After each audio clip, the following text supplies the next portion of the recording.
deep in the jungle. In an undisclosed location.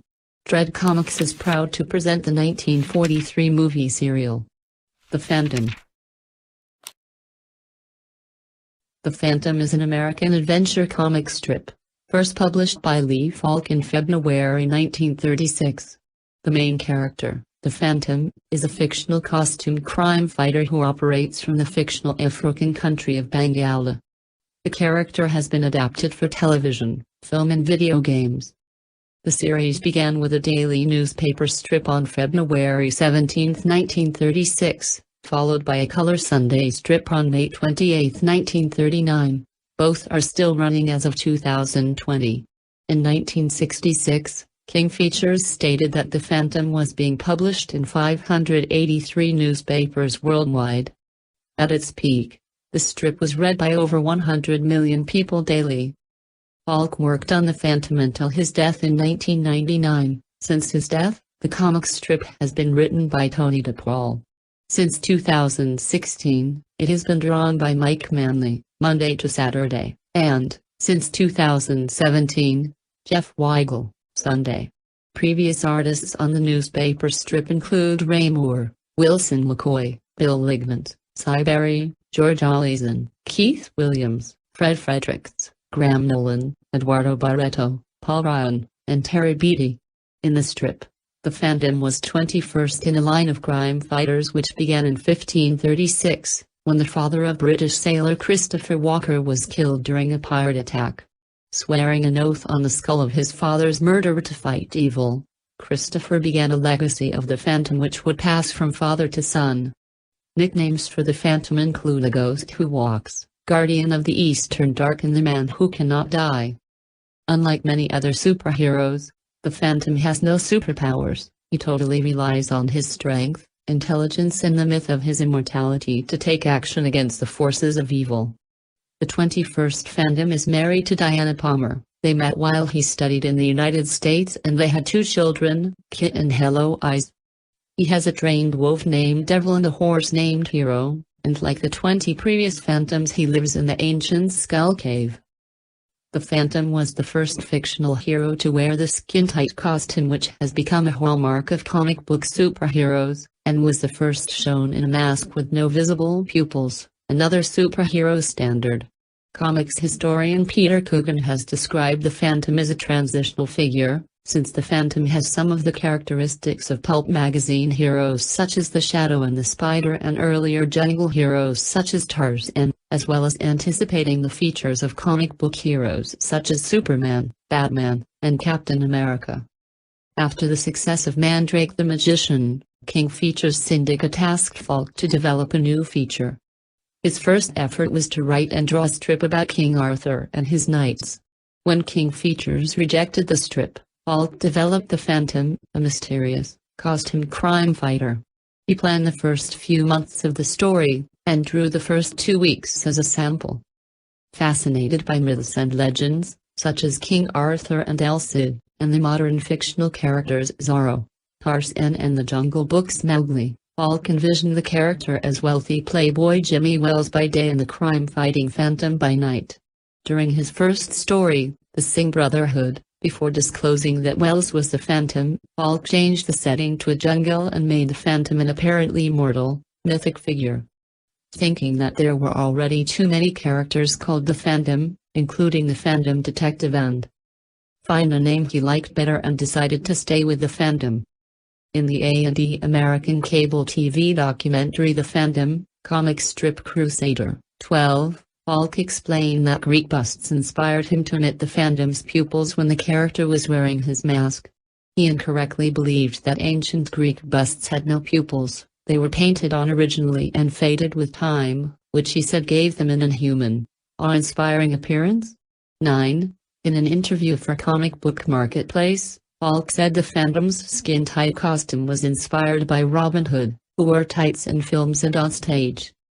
Falk was a Shakespeare enthusiast and the comic included several references to Shakespeare. These include the third Phantom playing Juliet in the original premiere of Romeo and Juliet, as well as marrying Shakespeare's niece. The Phantom began as a daily strip on February 17, 1936 with the Singh Brotherhood, written by Falk and drawn by him for 2 weeks and then by Ray Moore, assistant to artist Phil Davis on Mandrake the Magician. That year, The Phantom was serialized in the Australian Woman's Mirror. A Sunday Phantom strip was added on May 28, 1939. During World War II, Falk joined the Office of War Information, where he became chief of the Radio Foreign Language Division. Moore also served during the war and left the strip to his assistant, Wilson McCoy. When Moore returned, he worked sporadically on the strip until 1949, when McCoy succeeded him. During McCoy's tenure, The Phantom appeared in thousands of newspapers worldwide and was smuggled by boat into Nazi-occupied Norway during the war. Phantom was a password for the Norwegian resistance movement. McCoy died unexpectedly in 1961.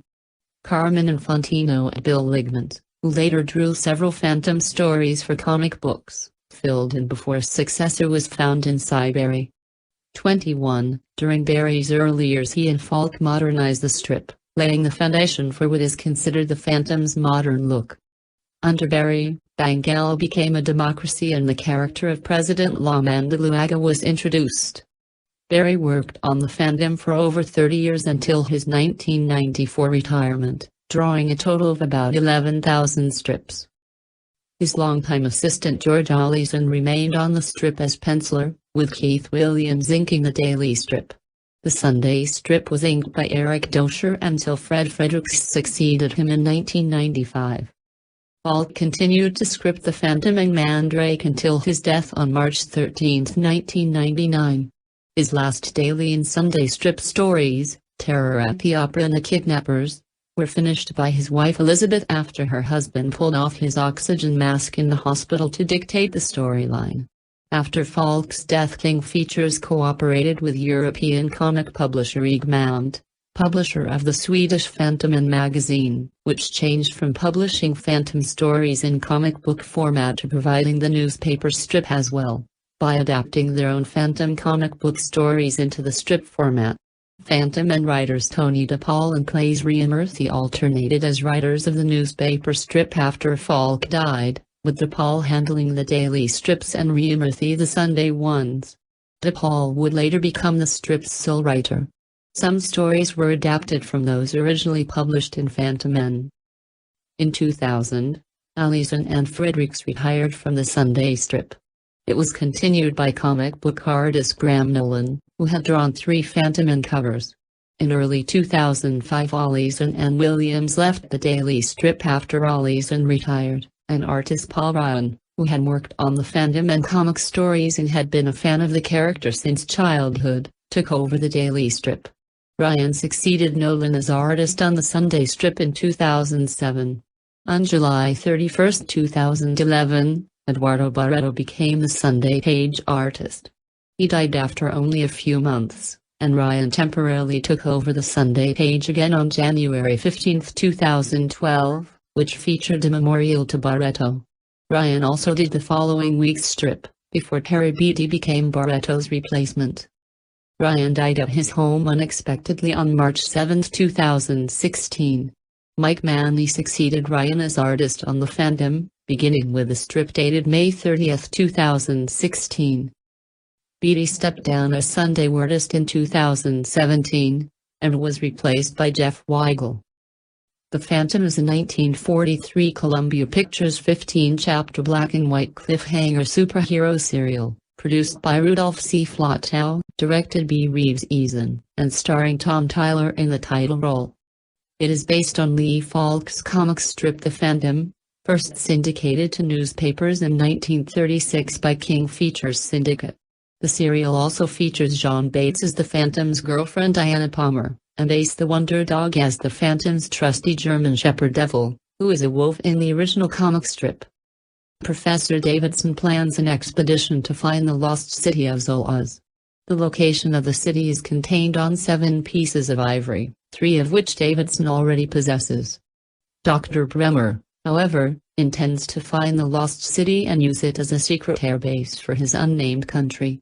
To remove him as an obstacle, He kills the Phantom, only for his recently returned son, Geoffrey Prescott, to inherit the family identity and take over the mantle of the Phantom. 3 of the remaining ivory pieces are owned by Singapore Smith, who initially steals Davidson's pieces. The 7th, and most important, piece is missing at first but turns up in the possession of Tartar, which the Phantom acquires by wrestling Tartar's pet gorilla. The Phantom starred Tom Tyler as both Geoffrey Prescott and the Phantom. Jeanne Bates would play Diana Palmer. Like most serials, the Phantom had a low budget. Most of the serial was filmed in the Hollywood Hills, which doubled as the African jungle. For the serial, the Phantom's real name is Geoffrey Prescott. In the comic strip, his real name had not yet been introduced. 1. The Phantom's real name was eventually introduced into the comic strip as Kit Walker. The Phantom tells Singapore Smith to call him Walker when he covers his costume with a hat, dark glasses, and an overcoat so he can enter civilization unobtrusively. And now, Dread Comics is proud to present The Phantom 1943 serial. Chapter 13. The Road to Zoloz.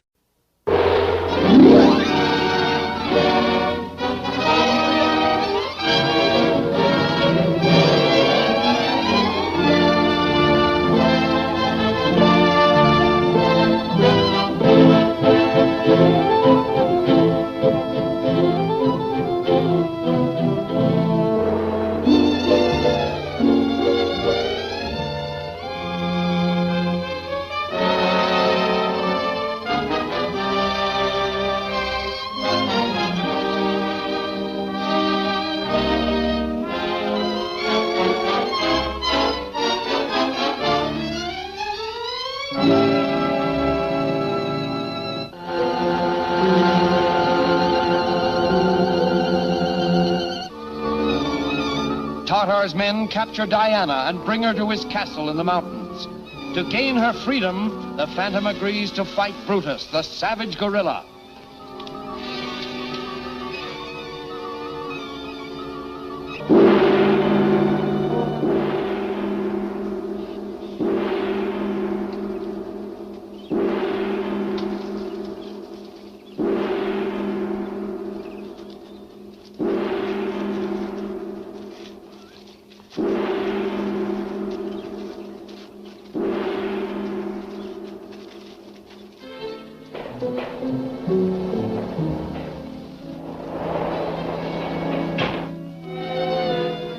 Comes the Tartar.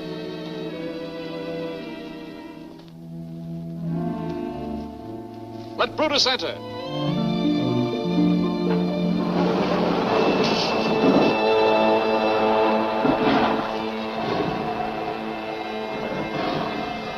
The 7th key.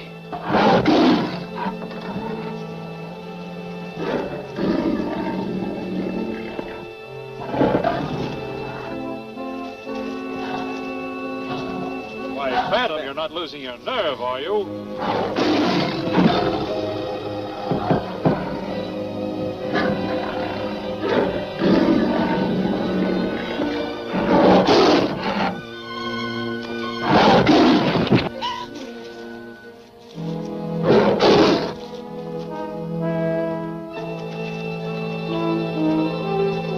Stop it! Stop it!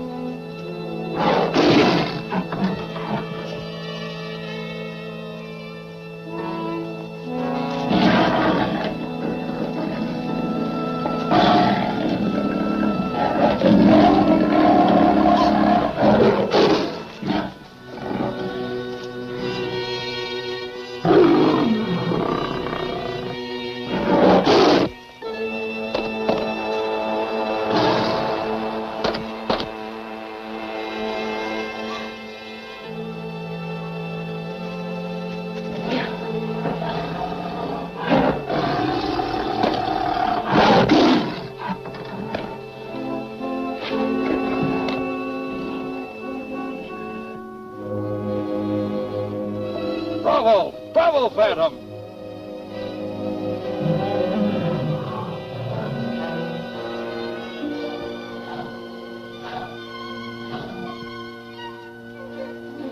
Hey, Zoloz is dead. He's dead?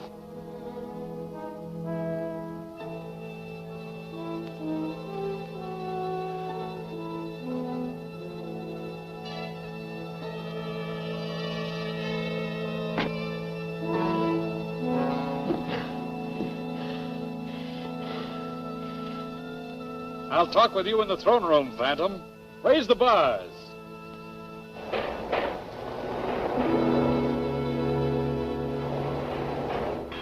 Come. This will make it possible for you to locate the lost city of Zoloz. It's what you came looking for, isn't it? Yes. You knew all the time that the missing segment was hanging around the gorilla's neck. That's why you asked me to fight him, wasn't it? Of course. I wanted to make sure you were truly worthy of it. Take it. You won it fairly. Thank you. You've kept your word. Bring sparkling burgundy. We shall toast to the success of your safari. And then we'll toast my new lieutenant, the Phantom. But you promised to free both of us. Well, you misunderstood. The Phantom only fought to free you. That was the understanding, Diana. I realize now the Phantom fought Carrack fairly. But since Carrack was my best warrior, and as I must replace him, why not with the one who proved himself his superior?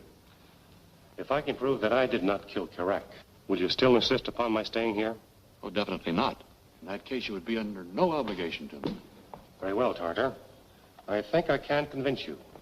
One of those three killed him. You lie. The skull from your signet ring still shows on Carrack's jaw. I intend to support my accusation by a test, which will compel the guilty man to convict himself. Proceed with your test, Phantom. Watch carefully, Tartar. As you see, I put the same amount into each glass. Now select any one of them.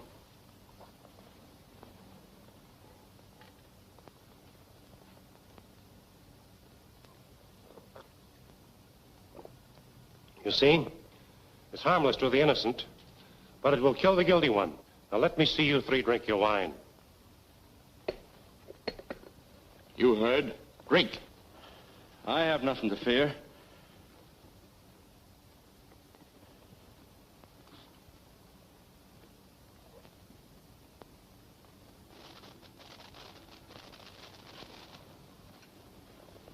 Now you.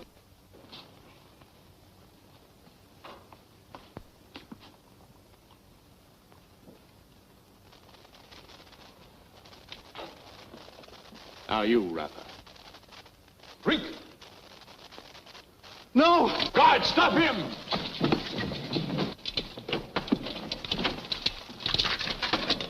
Mercy, Tartar. Did you show Carrack any mercy? You have condemned yourself just as the Phantom predicted. Do your duty! No! No!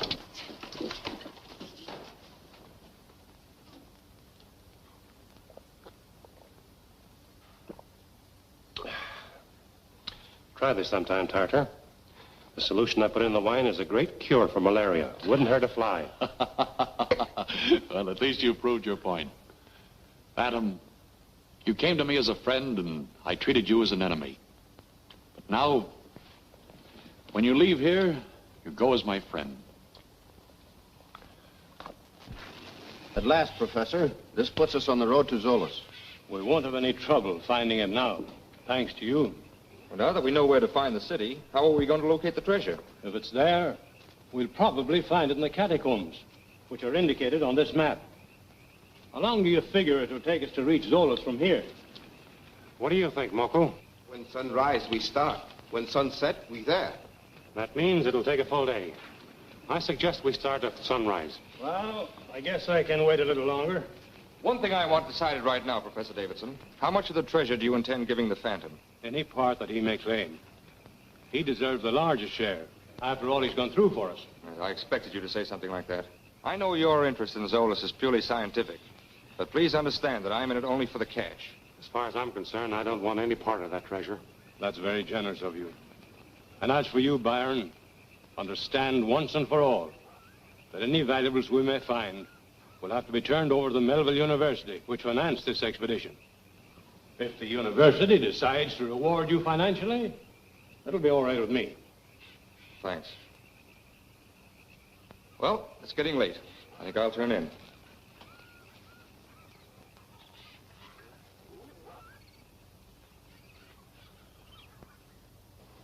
There, you see, right out of the catacombs onto the airfield. But we can't start construction on the runway for the planes until we get natives to clear out some of that jungle. I still think we ought to get started on this ourselves instead of waiting for that day to come. It's taken us 2 days now to lug all this stuff from the outside in the tunnels and from the tunnels here. We staying underground forever? Save your breath, Rocco. With this underground layout and the extra tunnels we're pushing through, this will be the greatest arsenal the world's ever known. Sure it will. If they don't send us an engineer pretty soon, there's liable to be a cave in here. We don't know anything about excavating. Will you let me worry about that? Just bring the rest of that stuff in here. Allez, mouli, hali. Douli. Salut, tui. Why should Byron sneak away in the middle of the night? If he wanted to leave us, why didn't he do it openly? What is it, Moko? Moko find tracks. Him go trail that way. I'll bet he's trying to get to Zoloz ahead of us. He hopes to lay his hands on that treasure before we even have a look at it. I'm afraid you're right, Diana. There's no doubt about it. But I'm afraid Byron didn't figure there may be others there ahead of him. Who could they be? Possibly those men who've been trying to stop us from getting to Zoloz. Then what do you think we should do under the circumstances? I'll try to head off Byron. You follow behind. Moko, you take charge of the safari. Come on, boy. Hurry up, Moko. Let's get moving. Moko, make Portis go quick. Hi. See, it'll be a very short passage. I don't think it'll take much timbering. If we come in there...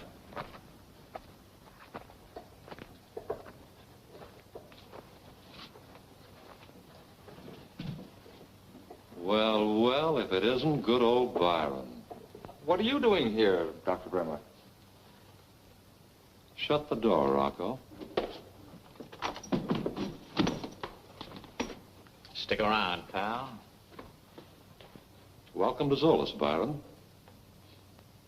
Come on, sit down. We'll have a chat. Go on, get comfortable.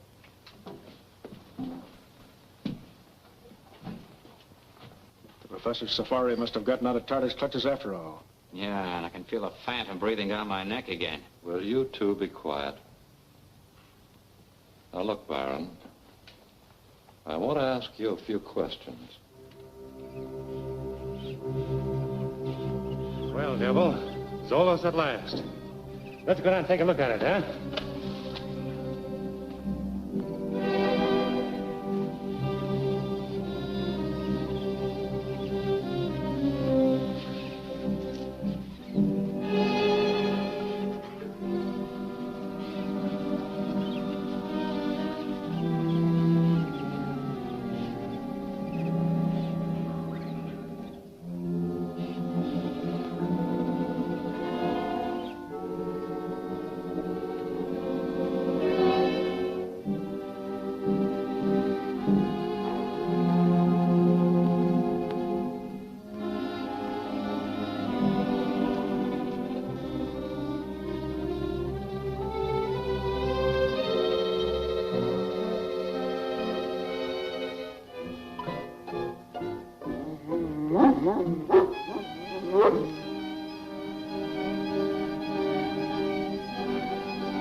Now, don't waste my time being indignant. Just answer my question. Where's the Phantom? He was with the safari when I left. Does he know the way to Zoloz, too? Sure. Tartar made him a present of the 7th key showing the exact location of this place. Probably the Phantom and Davidson are on their way now. Marson, you and Watson stand guard outside. Chris, take Scott and Rocco and look through the tunnels. Hurry up now.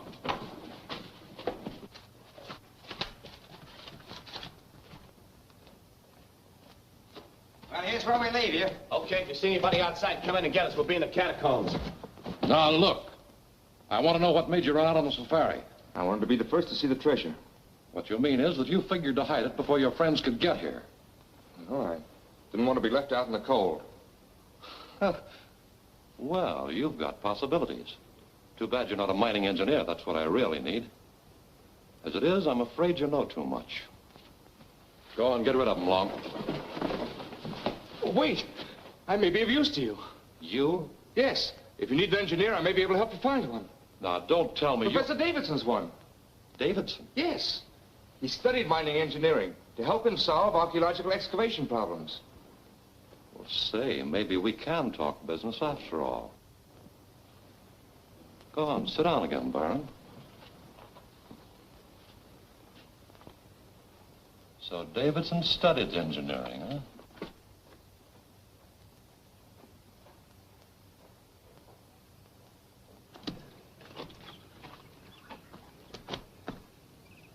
Keep your eyes peeled out here. Watch that trail.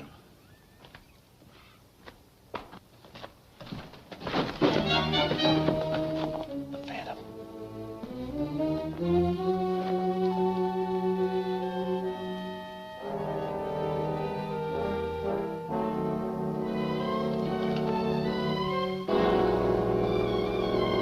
You're in the wrong territory, ain't you? Lift his guns.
Take care of the man who never dies. Yeah, I'll say. Take a look at Watson.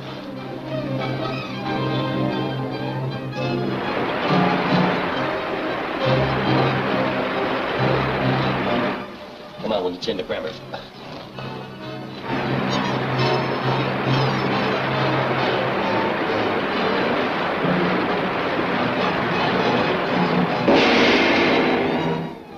Will Byron and Bremmer now work together? Has Professor Davidson reached his goal at last? Don't miss The Lost City, the next action-packed episode of The Phantom, at this theater next week.